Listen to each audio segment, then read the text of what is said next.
Today, we're excited to share with you Jeemca's latest addition project, a transformation from a 1,000 square feet bungalow into a stunning 3,400 square feet custom-built home. This project began in the side yard of a bungalow located in North York.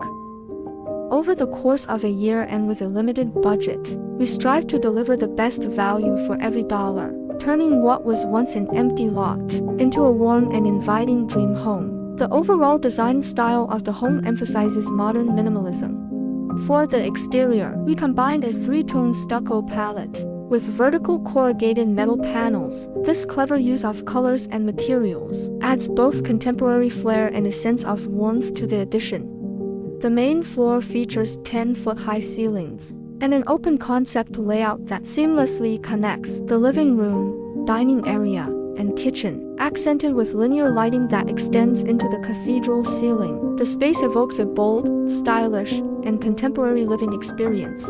The second floor includes a master bedroom and a children's room, each with its own private custom balcony. The master bedroom emphasizes openness, with a cathedral ceiling that makes the entire space feel even more expansive and airy.